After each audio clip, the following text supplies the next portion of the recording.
So the thing about Burroughs is that he knew everyone, and because he lived to an incredibly old age for a junkie, it was amazing, really. Yeah, he did, didn't he? Yeah. So he obviously knew the Stones, and he obviously had some dealings with the Beatles because he's on the cover of Sgt. Pepper. Yeah. He's one of the montage. But he knew Kurt Cobain, Nirvana. So that spread of years, I say in the book that he's probably the most important person in pop music that nobody's really heard of. Hello and welcome to the Spirit Box podcast, where we explore folklore, magic, the world of the spirits, and everything in between. Today we're joined by Vic Hyland, who's a musician, a teacher, and an author about creativity, NLP, and music's connection to magic. We delve into Vic's book, Music, Magic and NLP, where Vic shares his insights into the cut-up technique, a method popularised by David Bowie and William S. Burroughs that involves rearranging words and phrases to unlock creative flow. This approach, Vic explains, extends beyond music and can spark ideas in all kinds of fields by tapping into the subconscious and reshaping our perceptions. We also discussed sliding door moments, those pivotal life junctures where a single event can change everything, often guided by a mix of art, intention, and subconscious forces. Vic shares examples from music, showing how songs and symbols can sometimes act as hyper-sigils, shaping reality in unexpected ways. And this led us to explore creativity's link to manifestation and consciousness. And while I'm somewhat skeptical about manifesting through thoughts alone, Vic and I agreed on the importance of engaging the subconscious meaningfully. He emphasized that true creativity requires shifting between gears of consciousness, balancing conscious effort with subconscious flow. In the Plus show, we delved into the deeper purpose of creativity, beyond entertainment or self-expression. For both of us, art, music, and storytelling aren't just about creating, they're about transforming consciousness, connecting people, and deepening our understanding of the world. And Vic illustrated this beautifully, noting that creativity was once about gathering together, changing perspectives, and tapping into something magical that logic alone can't touch. And in a world increasingly skeptical of the mystic, it was refreshing to reflect on the power of art to reconnect us with wonder and a sense of the unseen. Now, if you're a creative of some kind listening to this, I strongly advise picking up a copy of Vic's book. He is a musician, he is a creative. He's not writing from observation. He's writing from a book of practice of what works, and it's really worth your time. So do check out the show notes links below, and pick yourself up a copy of Vic's book. I know I'll be looking to employ some of his techniques in further creative endeavors. Now, if you want to hear the Plus show, super simple to do so. Just click on the Linktree link below and follow the breadcrumbs to the Spirit Box Patreon. You'll get the Plus show, extended version of this show, along with other bonus content, a great community, and 4 years of archive. So it's worth your time. And don't forget, my book, Song of the Dark Man, is out in stores. And if you enjoy my areas of research, I think you'll enjoy that book. So again, you can find the link to that below as well. Right, let's get on with the show.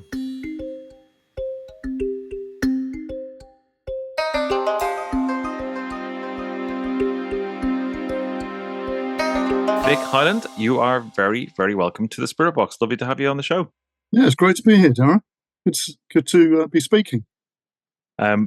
So to get the ball rolling and help orientate people, could you tell the good people a little bit about yourself and your work? Yeah. Well, I do a lot of things, like a lot of people. I'm a sort of guitarist, singer, songwriter, teacher, also podcast, as you know. I do. I'm a NLP master practitioner, whatever that means. And I've sort of been involved in the sort of creative aspect of music and sort of the sort of loosely sort of psychological, magical perspective.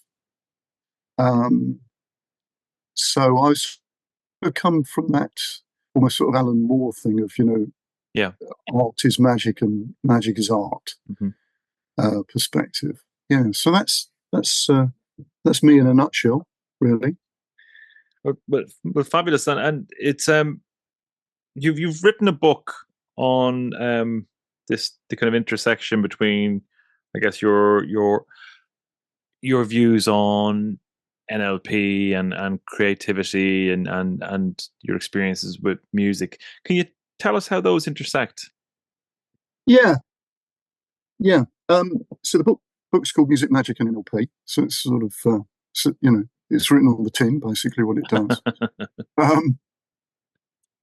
The idea was very early on. I was using cut up for writing lyrics, which is the sort of the technique that Bowie famously used. I mean, Right. obviously it was William S. Burroughs and Brian Gyson who brought it to that sort of generation.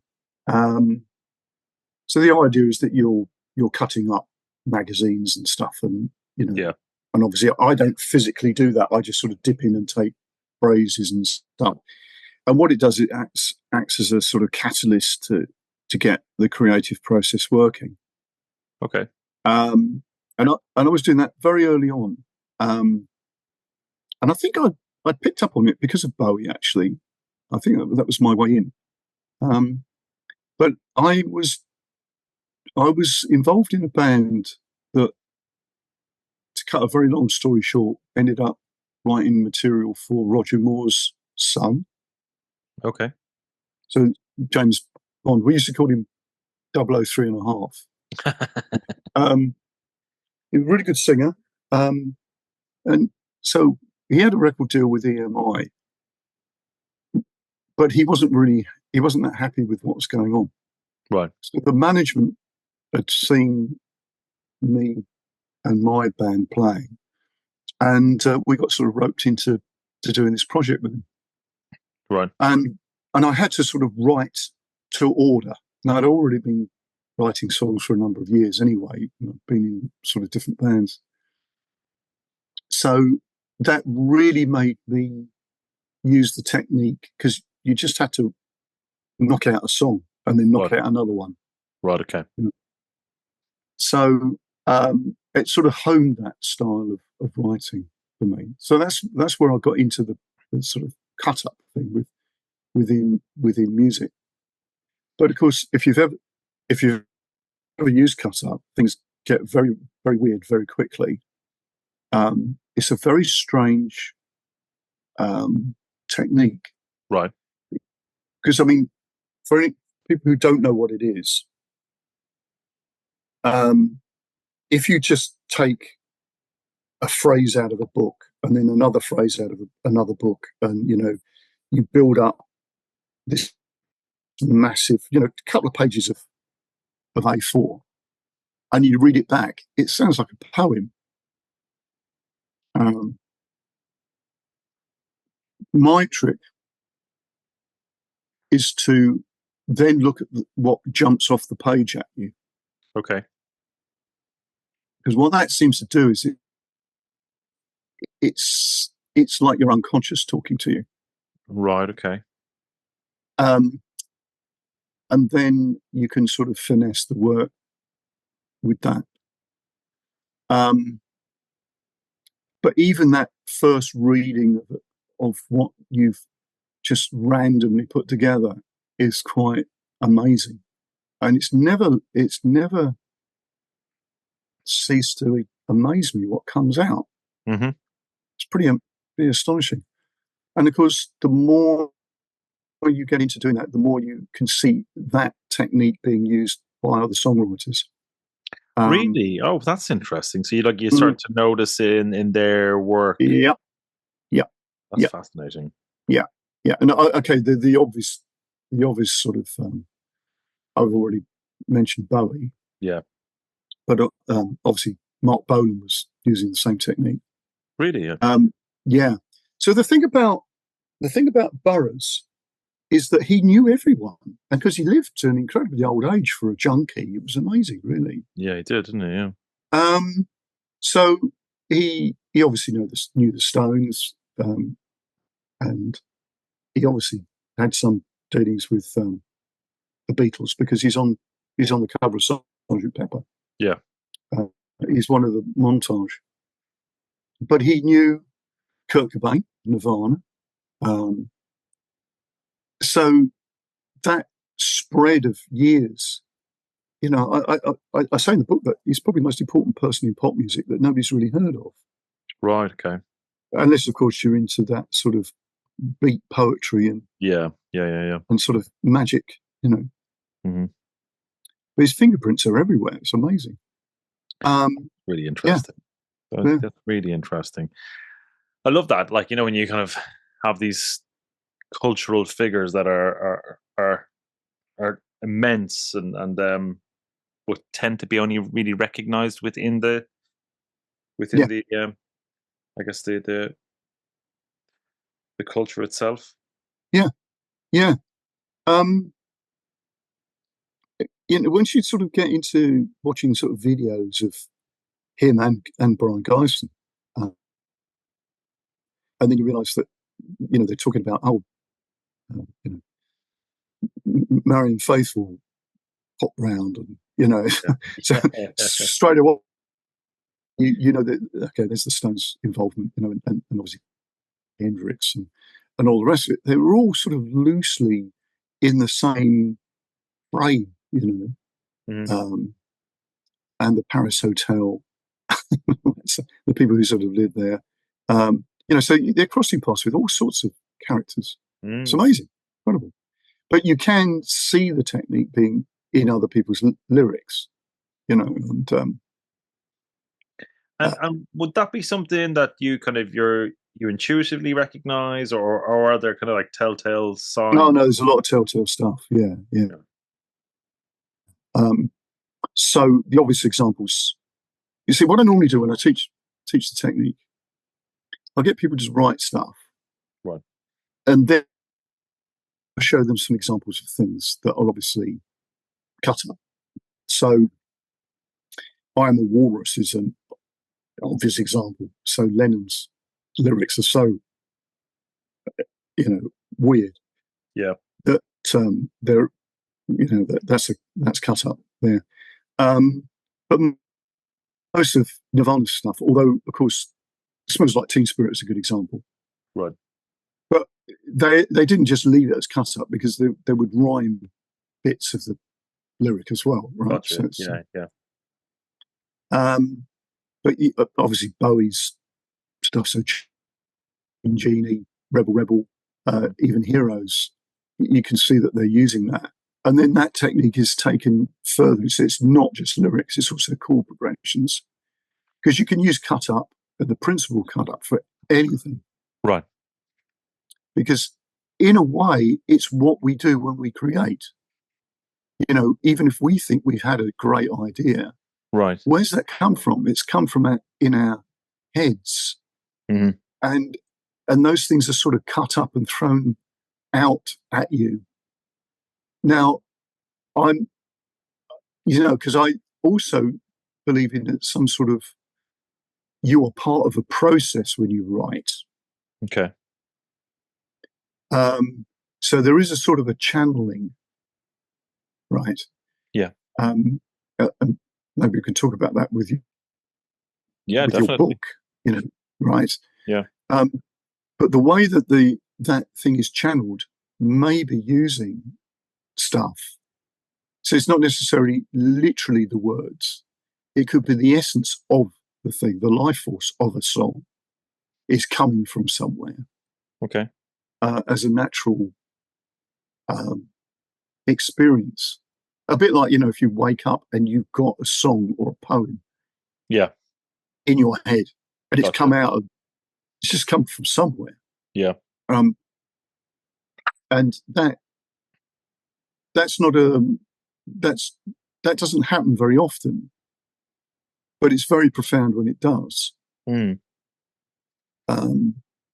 and it's like you've been given it, and that happens for a lot of people.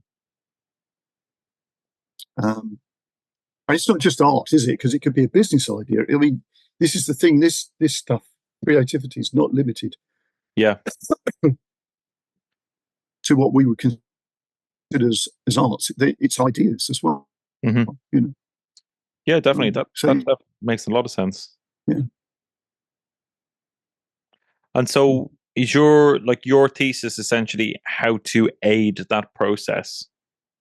Yeah. So the book is a demonstration, actually, of the whole thing. Yeah. And so when you look at the book, it's a creative example. So the book cover is like a montage. Yeah. Sort of pictures that are sort of superimposed and all the rest of it. Yeah. Like Sgt. Pepper, but it isn't Sgt. Pepper, right? Okay. Because I explain in the book that I've used Sgt. Pepper, the album, as a template to explain Cut Up. Right. Because the album itself, the cover, because it's this sort of montage of pictures and all the rest of it, is an example of that in art form. Okay. But the songs are random songs that are put together that seem to fit. But of course, if you look at it, they don't really. You've got a couple of songs that are like circus songs, and then you've got a couple of songs that are typical Beatles pop songs, and then you've got some other songs that are sort of Eastern orientated, and right. But it looks like it's some sort of theme, but it isn't actually. So from that point of view, it's cut up. Okay. And then the classic song, which epitomizes all of it, is A Day in the Life off the album. Right. And that's actually 3 songs sandwiched together. So you've got a song by John Lennon, which opens the thing I read and used today. Bowie, and he's actually telling you how he wrote the song. That is items out of a newspaper and a film. Right. And then it cuts from that into another song, which is obviously McCartney's song about getting ready for work. Yeah. And all the rest of it. And then you get the instrumental bit, which is George Martin's contribution.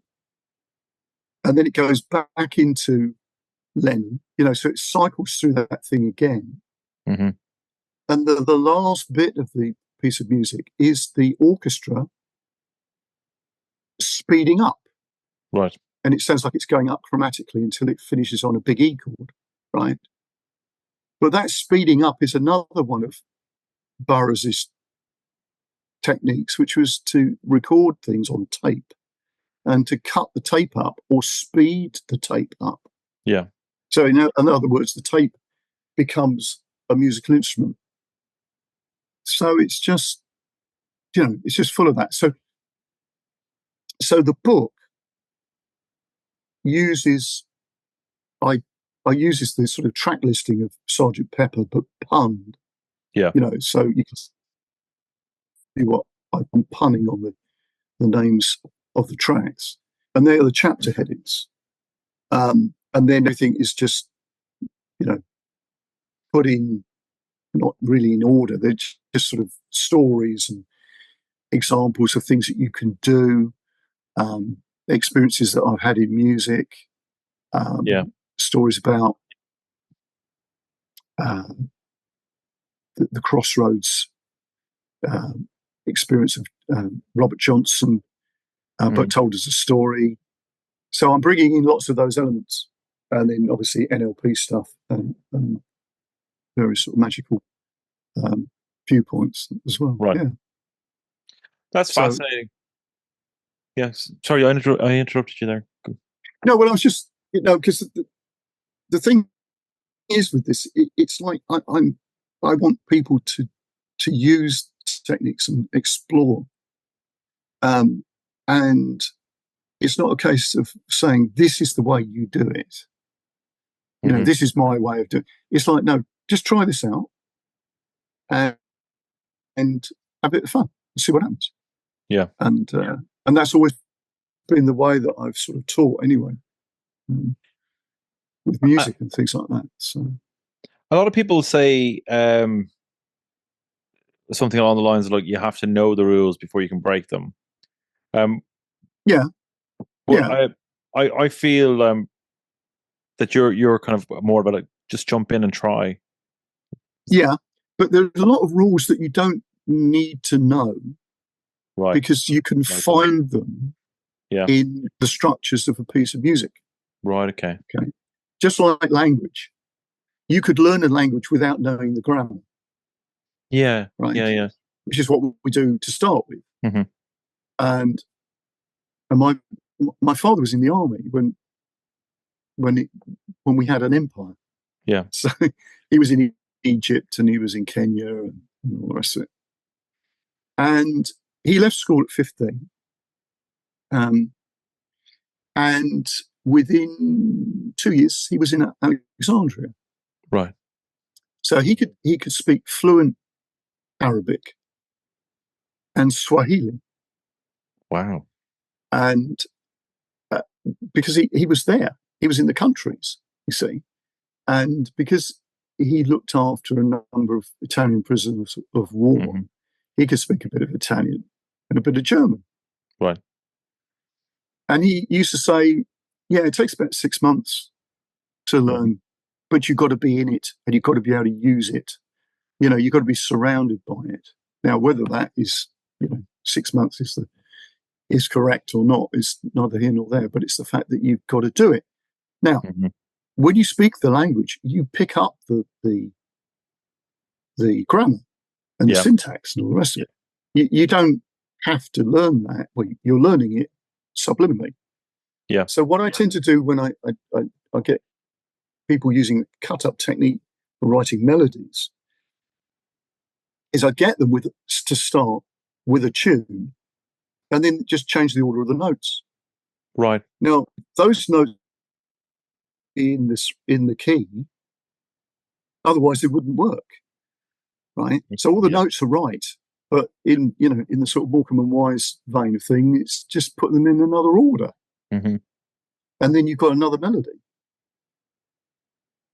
Right. So I've just spent the last couple of days with kids, getting them to write Christmas carols as a process of learning to create melodies. And they start with a carol, and then they just take the notes and put them in another order. Right. And it's amazing. It just is so easy. So they're learning to do, inadvertently, they're learning the notes of the scale without learning a scale. So that goes back to this thing about, learning the rules. So you learn the rules sort of subliminally sometimes. Okay. So that's the sort of approach. Later on, I teach them the theory and the rest of it, but it's just good getting people to create. So, yeah. I love that.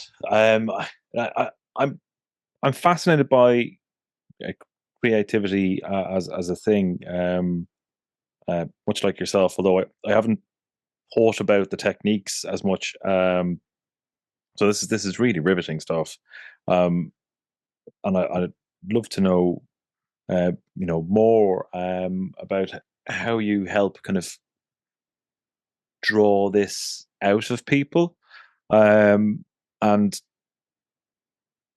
I certainly noticed when I wrote Song of the Dark Man that there were certain times when, like, it would just fly out of me. Yeah. It came really easy, like it was switched on, and the stuff was just coming through me. And then other times I'd be like, oh God, nothing's coming. And like when I've got something I need to do, I'm pretty disciplined. I will sit down and go, right, I need to get this many thousand words done a week. That will take roughly this many hours. This is my I tend to block time as to this is what this time is dedicated to. and I'll work quite systematically through it. But just sometimes you sit down and you're like, it's not even kind of like, I don't want to be here, I don't want to do it. That's a different type of challenge. It's like mm, mm. like you can go to the gym and not want to go to the gym, but you can still just lift the weights, right? But you can sit down to write or paint or pick up an instrument. You're not going to be as effective if it's not there, Yeah. I mean, you can argue that there's value in just sitting down and just hitting the keyboard until something comes out of it. Okay. There's an argument there for that, but I think it's a little bit of a cope, because I've had like thousands of words where I'm like, well, that's just it's all crap, or it's not good enough, and needs. It just, I haven't landed an idea or a concept or something like that. You know what I mean? So I know there's no silver bullet to this, but what would be your advice in those kind of scenarios? Right. I think what you explained there is about what part of your consciousness are you using. Now, Right. As soon as you start talking about consciousness and the mind, everything you say is problematic, right? Right. If you sort of go left side of the brain, right side of the brain, and all that sort of stuff, right? But if we, just for the point of view of being able to understand the functionality of what's going on with the thinking, right, the more conscious you are, the more intellectual you go, the route you go down. Yeah. That's great for editing, but not good for creating. Right. Okay. So the thing about these techniques is it gets the conscious part of the brain out of the picture while the information flows. Mm-hmm. Now, the problem that I experience with most, adults particularly, Mm-hmm. is they can start doing the technique, and then as soon as they get underway, they start to try to make things rhyme. They try to get the meter to work and all the rest of it. And as soon as you use that word try, Mm-hmm. it almost implies that you are using the conscious part of the brain, which is really slow. It's not the monkey brain, it's the professor. You know what I mean? Okay. We want to be using that monkey. We want that side to be excited and to produce stuff, right? And I think this is obviously difficult for me to comment on what you experienced, but I guess that as soon as you start to analyze and look at what you're doing and try to think your way through that problem, it just gets worse, right? Was that your experience? As soon as you realize you were hitting, like you were sort of treading through treacle? Well, I yes, it would be similar to that, because it's like I certainly had a lot of kind of like follow the breadcrumbs moments, and stuff would just start coming out, when that happened, when it was kind of really kind of like, when it was like on and I was like really rushing through you, one really notable thing was I'm just exhausted by it. Like afterwards, Yeah. I'm like, I have to go like bed really early, stuff like that.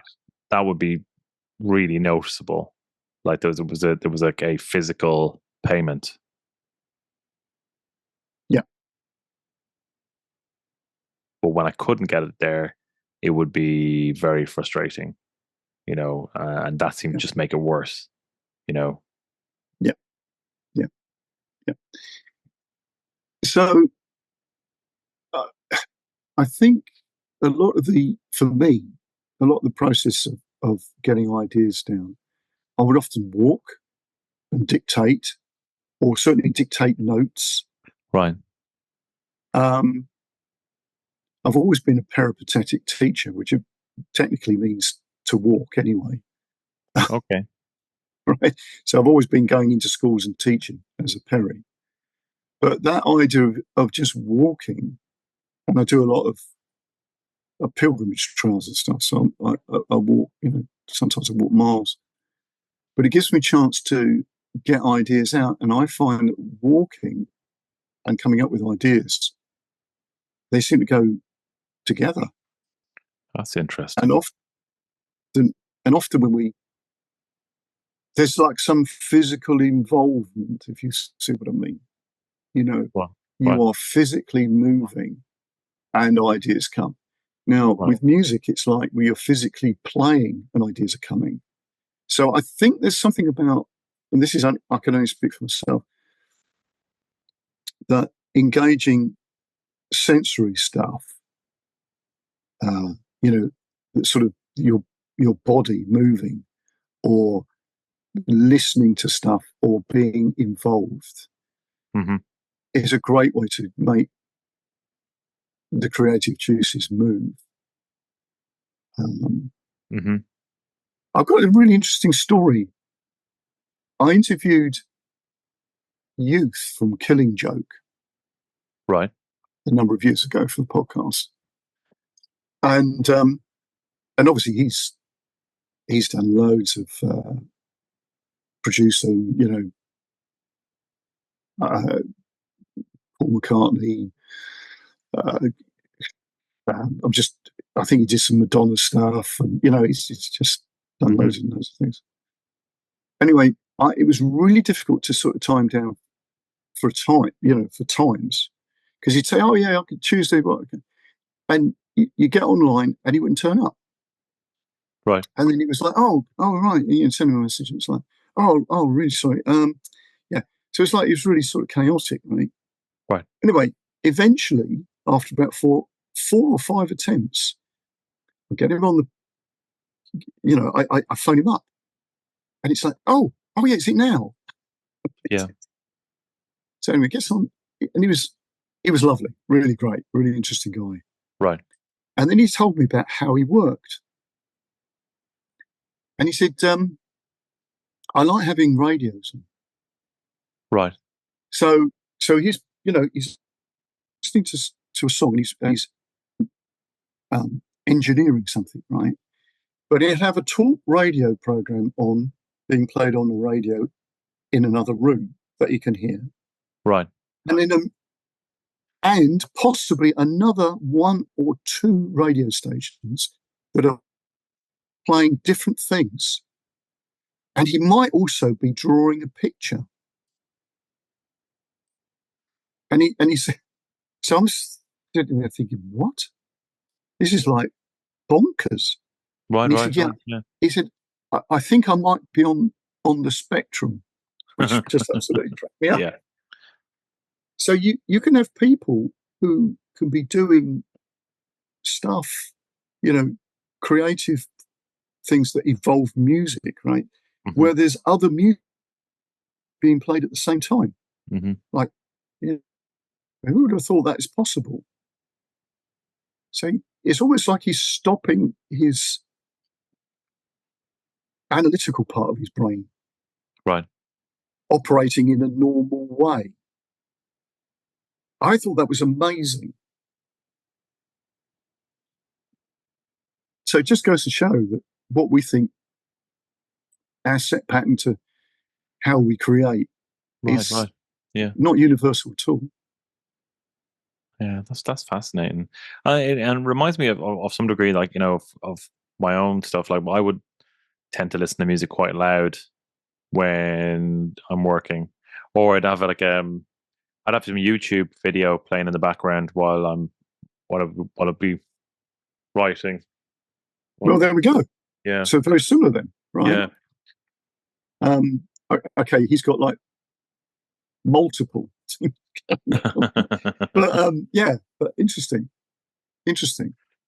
But I think that's one of those things. So my interest then, where this dovetails into things like NLP and magic, is how the unconscious is operating, because this is my sort of fascination, I think.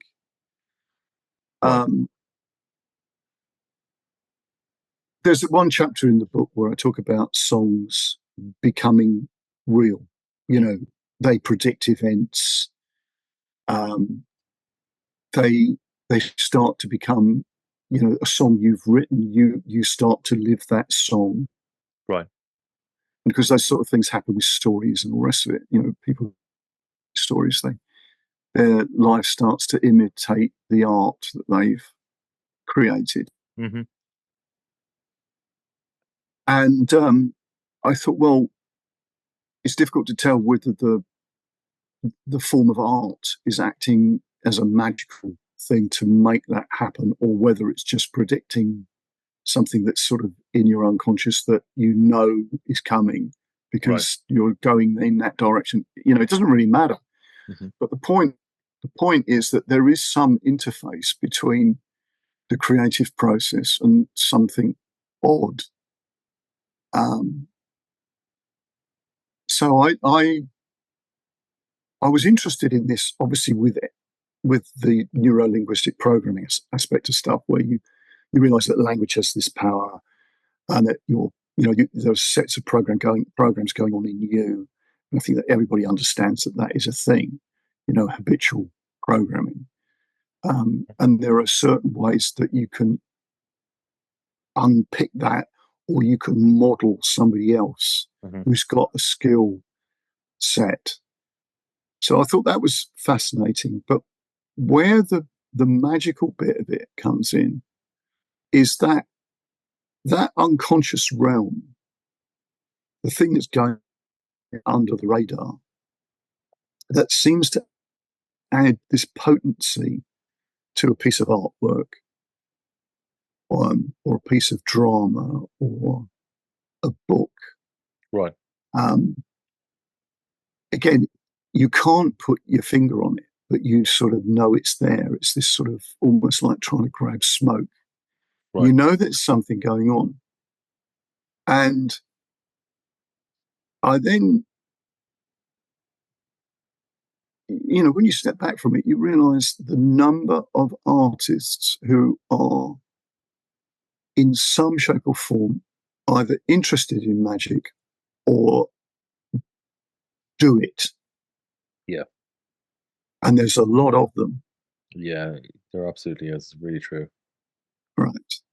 And we've spoken about the stories of, like the Irish stories about the pipers or the harpists who learn their skills from the other world. Mm-hmm. And then that's also in the blues. We mentioned Robert Johnson, this idea of beating the dark man at the crossroads. Yeah. Or it's part of the tradition of the jinn, the stories of the jinn. So there is that something about the art being connected, the skill of the art being connected to another place, or the muses, for instance, in Greek. So that sort of really drew me into that, and how many songs contain some form of what you could loosely term as a spell. Yeah, absolutely. So I mentioned a few in the book,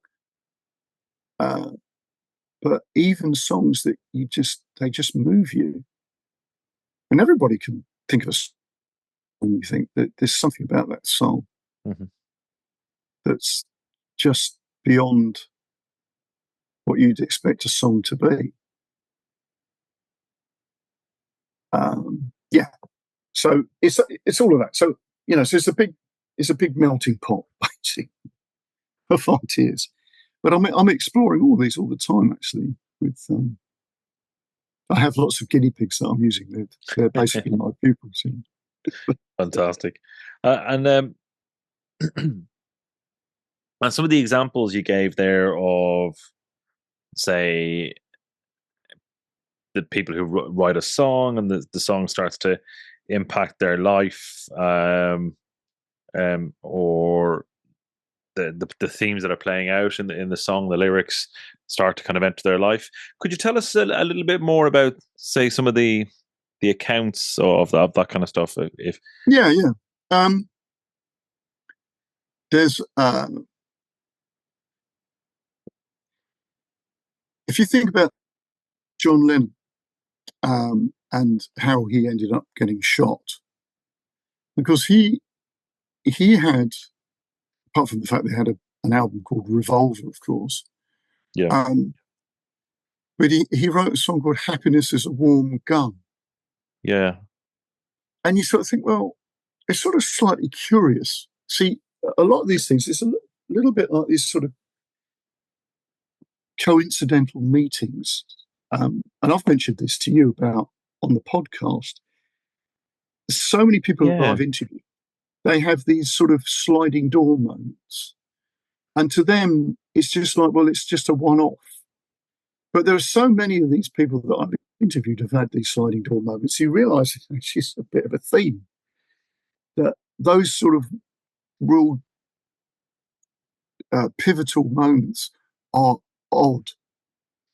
They're right, weird, right?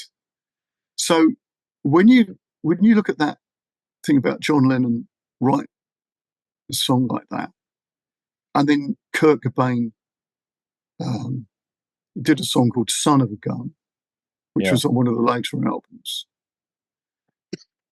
and you think, okay, there's a couple of people. So you think, well, it's because you could always go, oh, that's sort of coincidental. And you keep digging, and it starts to sort of come out. There's a Hendrix song off Electric Ladyland, which sort of tells of his own death. And even songs like Angel that he wrote, and it's, I think that was, I think that was a posthumous. Anyway, it was written quite late, wasn't it? So there's yeah. lots of things foretelling almost his own. Well, it does, because it says that she takes him away, right? So the classic one is the uh, the story of Jeff Buckley. Now, Tim Buckley was his dad, and he wrote a song called "Song of the Siren," That's right. Yeah, and it was on, I think, it was on a Monkeys, um, the TV show. Just like completely random, this guy appeared and played this song, and then there's this weird link with Elizabeth Fraser, wasn't it, of the Cocktail Twins, I think. that's right. Yeah, Yeah, so she sang that song. She has a relationship with uh, with Jeff Buckley, and of course he dies in this very strange freak sort of drown. that's right. And there are things within the song that link to that event, and also um, Fraser's life and all the rest of it. So you know, it's when those things sort of interlock and then layer up. Yeah, Um, and you see this, don't you, when you get sort of weird synchronicities and it's just not one thing, it's a whole panoply of things interlock that shouldn't do that, just come together at once. Um, and that's often to do with something that you sort of put out there, some idea that you've got, and then all these things trigger off at the time. And that's not logical.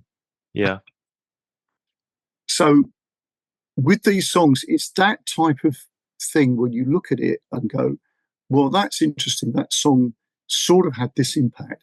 And then other songs literally lay out the future of somebody's life. I had a song that I wrote with Jeff Moore, And basically 20 years later, it was my life. The song was literally a script. But there's lots of little things like that. And it's not just songs, as I said, it could be stories, films. So Grant Morrison, he famously had his book, The Invisibles, be a hyper sigil, and that King Mob was him essentially. And, he gave him like the beautiful red-headed girlfriend, and that she turned up in his life, and then he was tortured in the book, and he ends up having a collapsed lung and all this kind of stuff, and he's like, well, I better be nice to this guy. That's right. He had to write himself better. Yeah. What do you think that is? Not that particular case, but the actual the whole scenario. What is it? Right. I think we're back to what's consciousness, right, and what's reality. Because I think it's a lot more bendable than we realise. Okay. And maybe the way that we affect our reality is far more profound than we know. Apart from the fact that because of things like brain imaging and all that sort of stuff, we know that most of what we see is sort of made up, right? We are literally making up our reality. And if that's the case, then is it that when we start to focus on something, we start to draw that to us, we start making choices that take us in that direction? I often use the sort of analogy of, if you decide you're going to buy a blue Ford, whatever, and then next time you go out, you start seeing that car everywhere, right? It's not that they weren't there necessarily before, but you noticed them now. And I think there's an element of that. I think there's an element that you start making choices that you weren't making before because you focused on it. Okay. In some shape or form. Are you actually invoking those? Possibly. Are you evoking those things? Possibly. Yes. I think in all these cases, I think it comes back to the principle that everything is a map. Right. So the map is not the territory. That's a classic sort of quote that they use in NLP all the time. Korbinski, I think it is. Right. And maps are fascinating because they're really useful, but what you see in the map is not what the reality is. And maybe what we experience in the world is a bit like that. Certainly our understanding of what's going on is like that. Yeah. Your map might work really, really well, but it might be wrong. Because if you think about different maps, like the old Treasure Island, you just need the picture of the palm tree in so many paces and X marks the spot. As long as you know where the island is, right? And all the rest of that map would work really well. But it's not very detailed. Right. And then you can have another map that's got so much detail on it that you can't find anything. So I think that concept works great for things like, let's say, let's put this out there, chaos magic. Right. You just change your map, right? Or you bring a different map in, or you adapt that map in some way. Right. Because you want to find something different in an experience. But I use that concept of a map in music all the time about, scales and chords. That's just the stuff on the map. Okay. That's not the reality. It's not what music is. It's just the ingredients that put that together, It's the topography, if you like, but not the actual essence of what music is. Mm. So going back to the hypersigil thing, Yeah. I think in that instance, when you get to that point where you are changing, you are using the map in a different way, Right. then other things start to happen. So a good example of that would be like dousing on a map, because Okay. that shouldn't work at all if you're a dowser. Yeah. You'd expect that you could only do that out in the real world, but you can douse on a map, right? Yeah. So not only is this map not the territory, but it's also a magical representation of the territory. Right. So I think what's going on, it's a long answer to that question, is that you are magically affecting the map that you're in by writing into it your intention in a story. Mm. Well, Vic, it's been a pleasure talking to you, and really Yeah, it's enjoyed. wonderful, Dan. It's wonderful. It's always good to have a chat with you. And I've really enjoyed just you sharing your thoughts and thinking today on this intersection between music, magic, and NLP. And for people who want to know more about your work, or want to go a bit deeper into it, what's the best way for them to do so? Well, there's a number of ways of getting to me. Obviously, I've got the podcast, the creative podcast. They can sort of get to me that way. Yeah. VicHyland.com. You can just, there's a little website up for that. I also do, I've got these sort of summer schools and stuff that I run, Mm-hmm. called Blues Camp. So, any of those ways you can just sort of send me a message. Yeah. Right. Yeah. And, Fabulous. And your book, where can they pick that up? well, you can get that through Amazon, and Barnes and Noble and all these other places. Yeah. So it's all out there. Or if they contact me directly, I can get a signed copy. Very good. Very good. Okay. Yes. Well, Why not? I will make sure all the links to that are all in the show notes below. Yeah. Um, I'll do that. I'll get those. Vic, All thank you right, so then. much for coming on the Spirit Box. Wicked. Thank you so much, Tom.